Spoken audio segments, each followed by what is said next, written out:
wild ride. Military moves and proclamations by Iran and the U.S. send the price on a whipsawed path, leaving investors wondering what will come next. Got bankruptcy?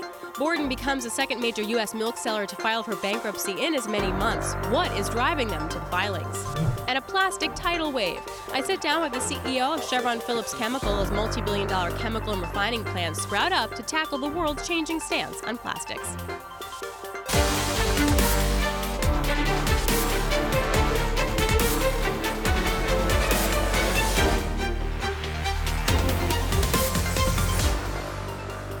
I'm Alix. Welcome to Bloomberg Commodities Edge. 30 minutes focused on the companies, the physical assets, and the trading behind the hottest commodities with the smartest voices in the business. First, we want to kick it off with Spot On. It's our take on the big story. And today, the spotlight is on Middle East tensions and oil's wild ride. Prices jumped to over $70 this week before sinking back to $65 as a week of panic over an all-out war dissipated. The United States will immediately impose additional punishing economic sanctions on the Iranian regime. These powerful sanctions will remain until Iran changes its behavior. The president says sanctions will increase immediately. Joining me now are the two people who you actually need to hear from. Hagar Kamali, a renowned resident senior fellow at the Atlantic Council, also former counterterrorism head of financing at the U.S. Department of Treasury. Also with me, Richard Nephew, senior research scholar at Columbia Center on Global Energy Policy, who also led the non-proliferation and Iran policy in the Obama White House. So you two are the only people who can have real authority on this who aren't inside the White House right now. So first question, Richard, to you. What else can they sanction? Will it work? Not much. I mean, frankly, the United States has already imposed most of the sanctions that we could possibly impose against Iran, targeting most of its important industries, everything from hydrocarbons to automobiles to metals and other such things. So there isn't a whole lot more that we can throw at the Iranians. Now the major sanctions impact is what we have in place already and its constant effects.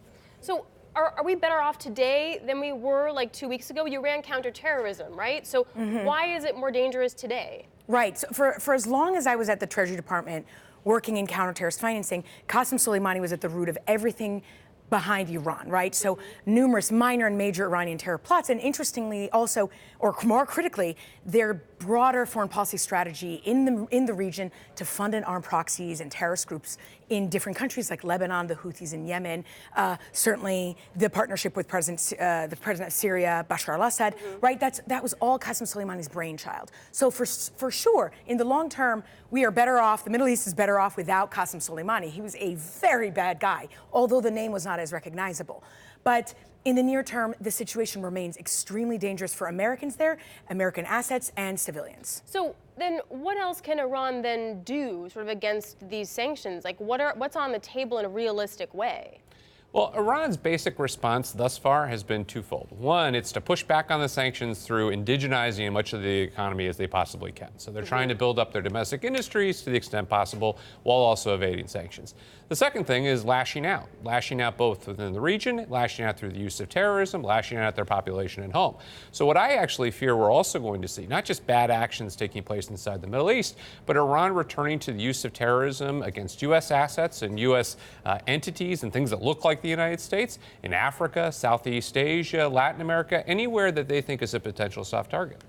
So then where does that leave sort of the nuclear agreement? I mean, Iran's going to pull out of that. That isn't entirely expected. But where does that leave the bigger issue of an armed nuclear Iran? Well, I think the situation with Iran's nuclear program is getting much, much worse. Now Iran is starting to reduce the amount of time it would take to get to nuclear weapons. They're already under a year. It's probably going to get to close to 2 to 3 months by the end of this year. If all they do is expand the nuclear program as they've already planned, that's going to be the genesis of a new crisis with Iran some point during this year. And I would add to that, actually, the fact that they announced after the assassination of Soleimani that they were withdrawing fully from the 2015 nuclear deal, I viewed it as this, it's a bit of a slap in the face to the Europeans, of course, because for the EU, it was a priority for them. Right after the assassination, it was the first thing the EU foreign policy chief said was, please, we hope that you remain in the deal. And by taking that off the table, I feel as though the Europeans are going to be even angrier at the United States if and when we need them in a national security crisis. Which leads me to the black hole, which is Iraq. I mean, Asia really needs all the oil coming out of the Middle East. Like, that's where all the oil goes. We're already seeing like freight rates rise on that. We're seeing differentials rise on that. Like, where does this leave Iraq in the middle of all of this? Well, I think, at a minimum on the energy side of things, the situation is much more precarious now than it was in the past. And I've said before, I think that folks who are operating in the market are undervaluing the security risk to energy supplies coming out of the Middle East. There are many of them today, both from direct terror attacks against oil and gas infrastructure in the region, as well as ships that are transiting the Gulf. There's a variety of different ways in which that situation has gotten much more dangerous, and it's much more risky for energy markets. Right, and for that, the Persian Gulf in particular, and that's the Strait of Hormuz, the Iranians are very well aware that a fifth of the world's oil, or a fifth of the world's oil goes through there, a fourth of the world's seaborne oil goes through the Strait of Hormuz. And as Richard said, I agree, this is not the end. The military attack that the Iranians took against Iraqi bases 2 days ago, that may be the end of their proclaimed military responses, but we're going to see a lot from their proxies, and certainly threats in that part of the world and for vessels is something we all need to be vigilant about. So in your expertise and years of doing this, like, are we appropriately priced for this kind of risk in the oil market? Richard, you said no. Hagar, what do you think? Well, I'm going to take this back to the experiences I had in government, where every time we had an Iran flare-up, we saw the markets react, right? There was volatility, prices would rise, but then they would stabilize more than people had expected. There was always this alarmist reaction. So my view is that as you're seeing now, prices have risen, there's some volatility, but that it'll stabilize. And because I don't see a World War III coming, that's partly why I say that. Guys, I really appreciate it. Thank you so much. Your insight very invaluable on this topic. Hagar Kamali of Atlantic Council and Columbia University's Richard Nephew. Guys, thanks a lot. And President Trump wasn't just focused on Iran this week. He also issued a proposal to speed environmental permitting for major projects such as roads, bridges, and pipelines, seeking the most significant changes to the National Environmental Policy Act in more than 4 decades. The United States will not be able to compete and prosper in the 21st century if we continue to allow a broken and outdated bureaucratic system hold us back from building what we need: the roads, the airports, the schools, everything. Environmental groups and others have used the law to delay or block various infrastructure, drilling, and other projects since it was signed by President Nixon in 1970. This is Bloomberg Commodities Edge.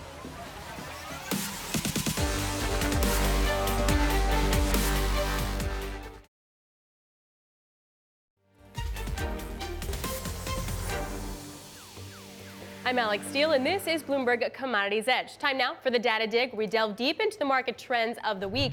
First up, we get oil inventory numbers seeing a surprise build of about 1.1 million barrels, though Cushing within Pad 2 did see a decline, so inventories in Cushing are now at their lowest level since November of 2018.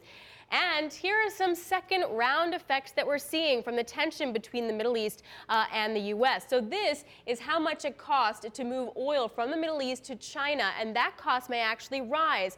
Some shippers are boosting their rates to haul crude on that key route, and in some instances, we're hearing about 14% above previous bookings.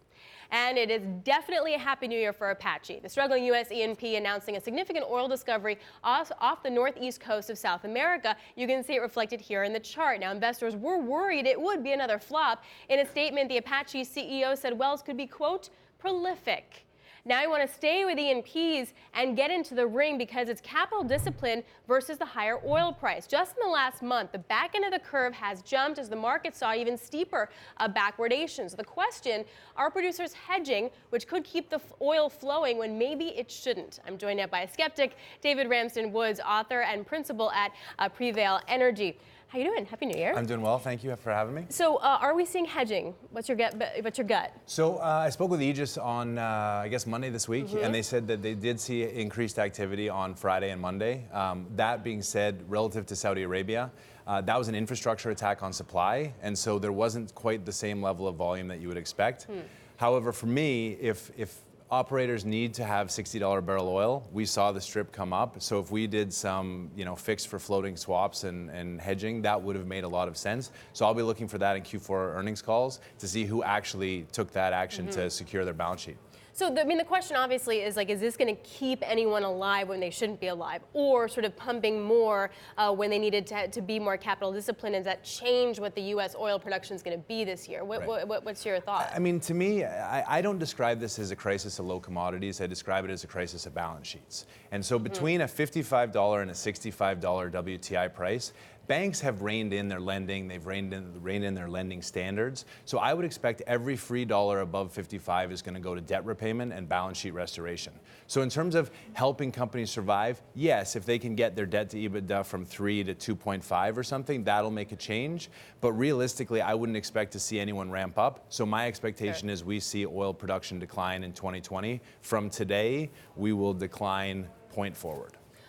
Meaning the market's doing its job for them. So they already did that. So then based on that, what do you like long? What do you like short? Well, I use a methodology because it's very simple. It's the SMOG methodology. So in annual reports, they report the standardized measure of oil and gas using an SEC flat price deck. This year, flat price will be about $55 oil, $267, which feels strip-ish. And then they run a 5-year SEC proved reserve case through reserve auditors, and I take a net debt cost per share.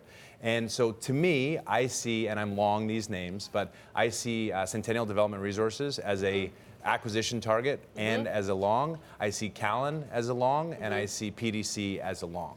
In terms of the shorts, anyone who has more than 2.8 or 2.9 times debt to EBITDA, I think their balance sheet is extraordinarily risky.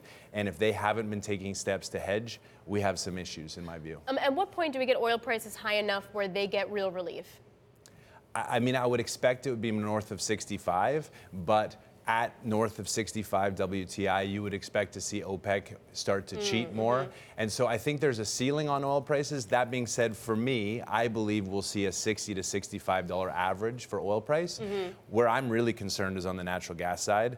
I mean, we're setting up 2016, and there's no reason for gas to be trading above $2. So I think where we see producers in the most pain are natural gas producers who aren't hedged. Yeah, no one feels good about their areas for natural gas. All right, David, thanks a lot. Really appreciate it. David Ranston Wood of Prevail Energy. And it's time now for the note of the week, and it comes to us from Paul Sankey of Mizuho on his upgrade of Occidental. He says Oxy has been punished enough after his expensive acquisition of Anadarko. He said in a recent note, "We believe the worst is behind the company, and we see increasing line of sight for sustainable dividend growth in 2022 and beyond. We believe Oxy gets back to its sustaining $40 break even in 2021, and production 5% growth in 2021 is achievable." All right, coming up, Mark Lasher, the president and CEO of Chevron Phillips Chemical Company, will tell us about the challenges facing the petrochemical industry. This is Bloomberg Commodities Edge.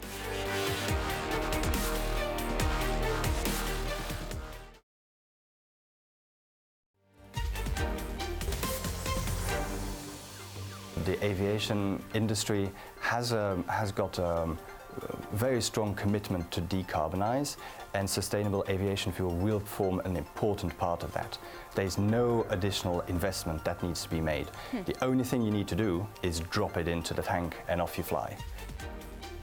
JetBlue agrees. The airline announcing its plans to become carbon neutral on all domestic flights by July 2020. It is a first for the industry. JetBlue said that it will begin using sustainable aviation fuel this year, purchased from Neste on flights from San Francisco International Airport. And time now for BNEF Brief, which gives you in-depth analysis on clean energy, advanced transport, commodities, and emerging technologies. And today, we are focusing on fusion. Steadily and quietly, over the past decade, a trickle of investments has flowed into a handful of startups focusing on commercializing fusion technologies. Joining me now is Chris Gadomski from Bloomberg NEF. Chris, good to see you. Thank you. So where's all the money going into? Who's spending it? Who's using it? What's happening? Well, some of the richest people in the world, billionaires like Bezos, and Peter Thiel, Bill Gates, they're all investing in these high-risk or potentially high-payoff companies that are developing a variety of fusion reactors. And we also have a lot of international participation places, Singapore places in the Southeast are also investing in a variety of U.S. and UK companies. Is there a distinction between, say, proven technology that needs to be scaled up versus sort of everyone's on the same level seeing what sticks? You know, one of the most interesting things about fusion is that there are two main ways of developing a fusion reactor, through a stellarator and through a tokamak reactor, but there's a lot of other different technologies, and that represents a very, very healthy aspect of the fusion industry, in that a lot of different types of reactors are being looked at and being developed, and there's a lot of potential in a lot of some of these reactors that are being developed. What kind of countries might be most apt to sort of pick this up longer term? Well, you know, there's so many countries that have decided to be carbon-free by 2040, 2050. The people who are investing in these fusion reactors believe that there's going to be a real need for a fission or a fusion technology to go ahead and deliver on those carbon-free goals. And consequently, there's a lot of money that's being invested in these things. Goldman Sachs has invested in some of these companies, and Coastline Ventures have invested in some of these companies. So we're moving forward in a variety of companies. What's more important, too, is that there's a lot of engineering firms that are now getting into the act. So not only are you talking about developing reactors, but now they're exploring building commercial reactors. Is it scalable? Well, the idea is perhaps it is scalable, but we want to get a lot of smaller reactors. So the ones that I'm looking at that are most interested are going to be 5 to 50 megawatts or so, some larger. But the idea is to develop a baseload technology that can complement renewables, wind and solar, which are intermittent. So there's a lot of interest in developing compact, inexpensive fusion reactors, some of which are going to be transportable. Really great, Chris. Thank you so much. Chris Gadomski of Bloomberg NEF.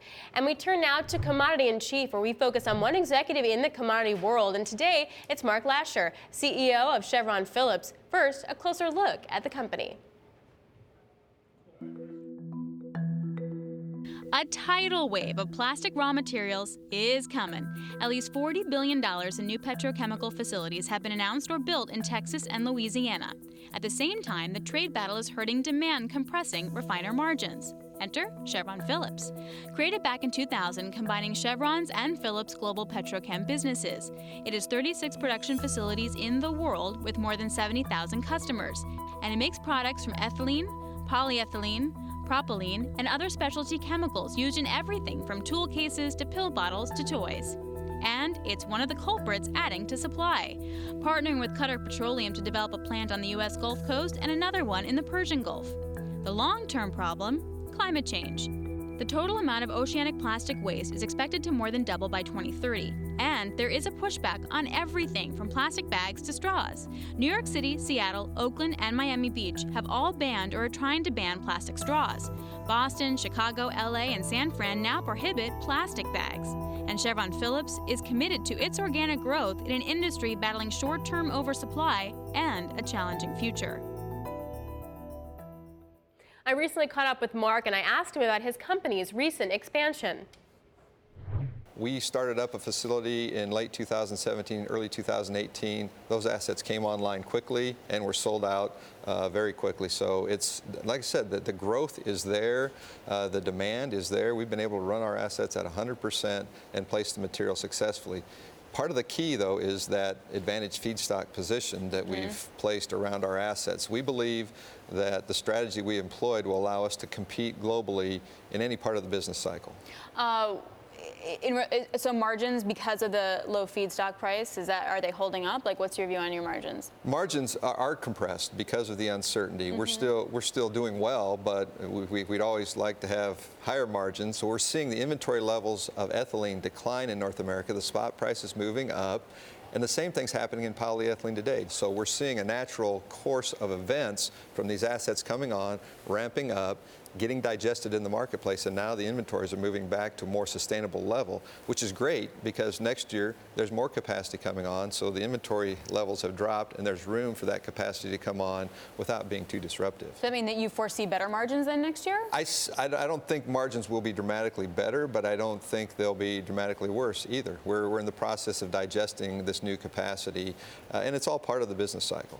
Saudi Arabia, on its road to its IPO, is talking a lot about Saudi Aramco and petrochem world and refining and sort of really trying to boost that area up and talk that part of its business up a lot. Do you see what kind of opportunities do you see in Saudi Arabia, or do they add to the supply in the market, et cetera? We've got great partnerships in Saudi Arabia as well, and so we're always open to discussions around advancing our technologies there, advancing our presence there. It's like they're really going to build that out? Like that's going to be a real capacity addition? I think that over time they will become a greater force in petrochemicals. They've already acquired SABIC, or in the process of acquiring SABIC, so I think they will be a global player in petrochemicals, absolutely. How do you think about climate change? We believe that the materials we produce enable world populations to be more sustainable. Isn't it plastic, though? It is plastic, but the benefits plastic provides society range from the ability to keep food fresh longer. One of the greatest contributors to CO2 in the atmosphere is food waste. The quickest way to increase fuel efficiency in a vehicle today is to use synthetic lubricants. We have products that go into synthetic lubricants that overnight can enhance the fuel efficiency of cars. At the end of plastic's useful life, or the end of plastic's design life, today the world's not doing a very good job of managing that, and we recognize that. CP Chem, Chevron Phillips Chemical Company, recognizes that plastic materials should not end up in the environment at the end of their design life, or they should definitely not end up in rivers or oceans, and that's why this year we helped found the Alliance to End Plastic Waste. And this is an organization that was developed and put on its feet very quickly, and it spans the whole value chain from producers of base chemicals all the way out to brand owners and waste recyclers. And the intent of this group is to change the world. And we are committing up to $1.5 billion to go out and address the issues of plastic waste. So we're focusing on things like innovation, developing new materials that are easier to recycle, that are less impactful on the environment. We're focusing on education, making sure the world understands how plastics can benefit them at the end of their design life, what they can be used to capture that value. We're focusing on infrastructure. We're helping a municipality in Indonesia take the plastic waste that is uncontrolled and unmanaged and manage that waste and use it to create useful products, to create energy. And we're focused on cleanup. That was my interview with Mark Leisher of Chevron Phillips Chemical. And now some bad news out of the dairy industry. This week, Borden filed for bankruptcy, becoming the second major milk producer after Dean Foods to file for Chapter 11 in less than 2 months. Borden has a very heavy debt load and trouble fulfilling employee pension obligations. Americans are also drinking less cow milk as plant-based alternatives chip away at market share. But CEO Tony Sarzem says he's still optimistic the company could bounce back.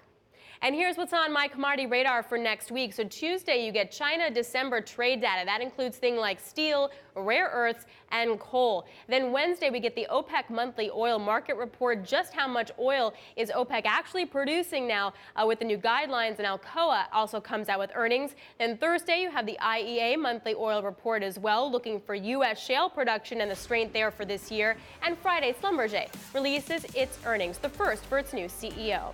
That does it for Bloomberg Commodities Edge. Make sure to catch us every Thursday at 1 p.m. This is Bloomberg.